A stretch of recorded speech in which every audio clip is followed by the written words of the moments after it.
Assalamualaikum warahmatullahi wabarakatuh. Nah, selanjutnya kita bahas mengenai prinsip-prinsip dalam menghitung. Jika jumlah hasil yang mungkin dalam sebuah eksperimen itu hanya sedikit, jadi perhitungannya menjadi relatif mudah. Seperti contoh, terdapat 6 hasil yang mungkin dihasilkan dari lempar sebuah dadu. Nah, itu mudah sekali. Tetapi bagaimana jika hasilnya sangat banyak? Seperti jumlah kepala dan ekor untuk sebuah eksperimen pelemparan koin dengan 10 kali lemparan. Akan sangat membosankan kan untuk menghitung semua kemungkinannya.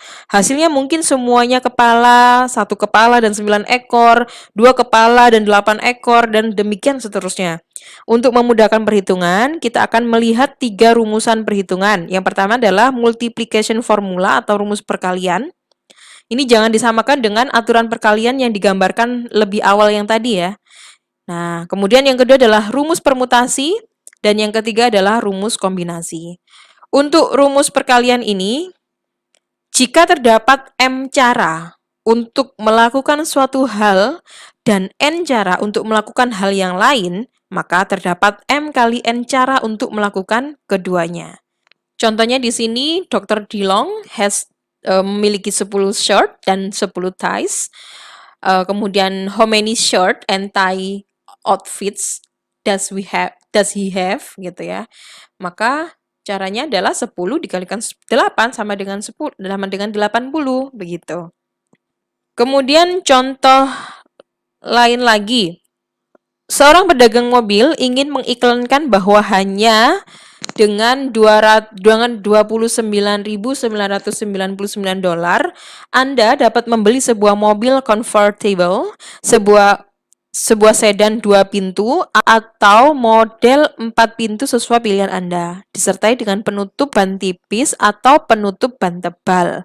Berapa banyak susunan model dan penutup ban yang berbeda yang dapat ditawarkan oleh si pedagang mobil ini? Jadi, tentu saja si pedagang dapat menentukan jumlah total susunannya dengan membayangkan dan menghitungnya. Jadi, terdapat 6 susunan seperti ini. Kita dapat menggunakan rumus perkalian dengan perbandingan di mana M itu adalah jumlah modelnya, kemudian dan N adalah jumlah jenis penutup bannya, begitu kan? Maka jumlah susunan yang mungkin adalah jumlah M-nya. M-nya itu adalah 3 dan jumlah jenis bannya ada 2. Sehingga totalnya ada 6 susunan. Yaitu mobil convertible. Kan gini, mobil convertible dengan ban tipis, kemudian two door dengan ban tipis, four door dengan ban tipis, convertible dengan ban tebal, dan seterusnya. Jadi ada 6 kemungkinan yang bisa dia tawarkan. Jadi tidak sulit untuk menghitung semua kombinasi model dan penutup ban yang mungkin dalam contoh ini. Nah, tetapi andaikan pedagang tersebut memutuskan untuk menawarkan 8 model dan 6 jenis penutup ban, akan sangat membosankan untuk menggambar dan menghitung semua alternatif yang mungkin. Kok ya kayak gitu kan. Rumus perkalian juga dapat digunakan. Dalam kasus ini ya langsung aja 8 kali 6, jadi ada 48 susunan yang mungkin. Begitu. Nah, sekarang perhatikan bahwa pada penerapan rumus perkalian sebelumnya, terdapat 2 pengelompokan atau lebih yang akan menjadi sumber Anda untuk membuat sebuah pilihan. Tadi pedagang mobil sebagai contoh menawarkan pilihan model dan pilihan penutup ban. Nah, jika seseorang pembangun rumah menawarkan 4 gaya eksterior yang berbeda dan 3 rancangan lantai dalam rumah, rumus perkalian dapat digunakan untuk mendapatkan banyaknya susunan berbeda yang mungkin. Nah, terdapat 12 kemungkinan kan, 3 dikalikan 4, 12 gitu. Nah, lanjutnya adalah rumus permutasi. Sebagaimana telah dijelaskan, rumus perkalian diterapkan untuk mendapatkan jumlah susunan yang mungkin untuk 2 kelompok atau lebih. Kalau rumus permutasi ini diterapkan untuk menemukan jumlah susunan yang mungkin ketika terdapat hanya 1 kelompok objek.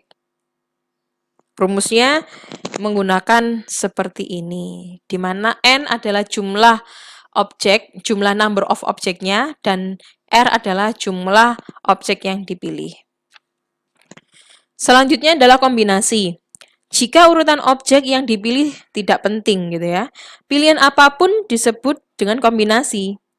Rumus yang digunakan untuk kombinasi adalah seperti ini. Jadi objek apapun nggak penting gitu. Jadi kita menggunakan kombinasi. Ini kita berikan contoh bagaimana kita bisa membedakan kapan kita menggunakan permutasi, kapan menggunakan kombinasi.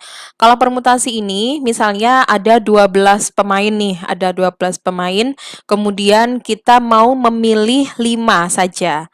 Mau memilih 5, nah ini silahkan dicari berapa possibility atau probabilitas kemungkinan kita bisa mengambil 5 masing-masing orang ini. Itu kita menggunakan permutasi. Nah, rumusnya seperti ini. Tetapi kalau misalnya bayangkan dari 12 pemain tersebut, kita mengambil 5 tim, tetapi kalau katakanlah si A ini sudah dipilih, maka dia tidak boleh masuk di kombinasi yang lain, tidak boleh masuk di kemungkinan yang lain. Nah, kalau kita hold orang itu nggak boleh sama dengan yang lain, maka kita menggunakan kombinasi. Sehingga kalau kita lihat kemungkinan yang pertama tadi itu jauh lebih besar karena permutasi, karena tidak ada restriksi, tidak ada aturan bahwa kalau si A ini sudah masuk di salah satu kombinasi maka dia nggak boleh ikut yang lain. Itu kita menggunakan permutasi seperti ini. Sehingga kalau permutasi ini kemungkinannya akan menjadi lebih besar dibandingkan dengan kombinasi. Kombinasi hanya 792 karena apa? Karena once si A ini sudah gabung di satu kelompok, maka dia nggak boleh si A ini sudah diambil dalam satu jajaran, misalnya pilihan 5 orang tadi udah termasuk, maka dia di tempat lain juga nggak boleh diambil. Nah itu ada restriksinya sehingga kombinasi itu nilainya lebih kecil dibandingkan permutasi. Alhamdulillah, semoga bermanfaat materi untuk chapter 5 kali ini. Terima kasih. Assalamualaikum warahmatullahi wabarakatuh.